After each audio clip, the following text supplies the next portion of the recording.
Just be yourself. We hear that so often, and it starts to sound like really trite advice and also really meaningless. What does it even mean to be yourself? Often it's also used as a cop-out, an excuse to not do something or to behave a particular way. Say someone's late. Oh, I'm sorry I'm late, I can't help it, that's just the way I am.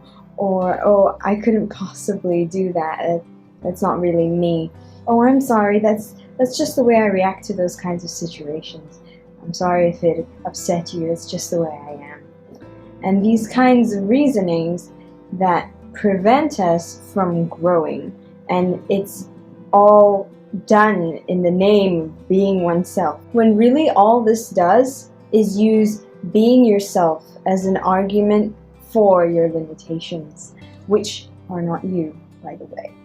Because your limitations, your emotions, your personality, your physical body, and the things that you're experiencing in life are all things that you have. They aren't you. Even things like personality, I mean, just look at the way we talk about personality. We're describing it as something we have.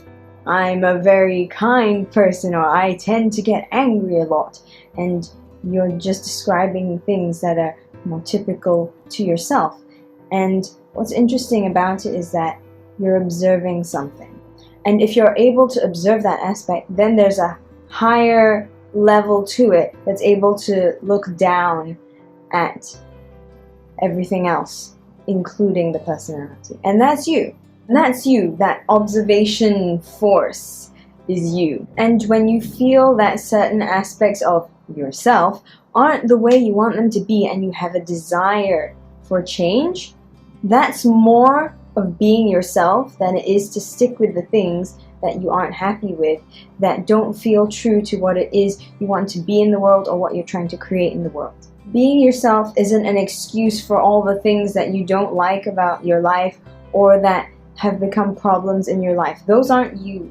Those are things you can change. And that desire for change, that desire to create, and that desire to expand, that is more you than the things that you don't like or that even other people don't like.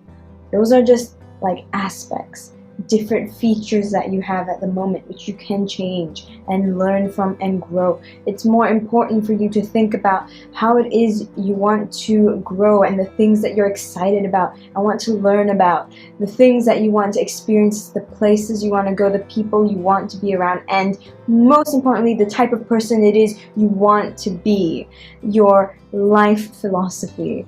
That is more you than all the other nonsense that has built up over the years. That is like the rubbish that has been piled on. All the stuff from childhood, all the experiences that you had that you feel are defining you are just layers of rubbish and story that we think are ourselves, but it's really not. So when someone says, be yourself, this is the interpretation you want to have. It's not about all the other stuff that you have piled on that says, oh, I have a tendency to be anxious, or I'm really a really nice person.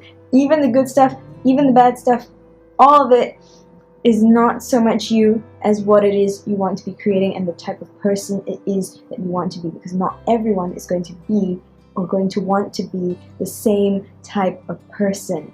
That desire, that person you want to create, that is more you.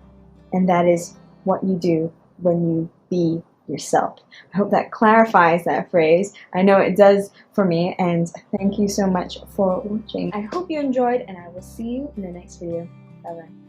If you liked it, don't forget to give me a thumbs up and subscribe, and leave a comment. Tell me what you liked, what you didn't like, what you'd like to see more or less of, so that I can better tailor these videos to what would be best for us all. And yeah, of course, subscribe button's still there. Don't forget to do that. Alright, bye bye.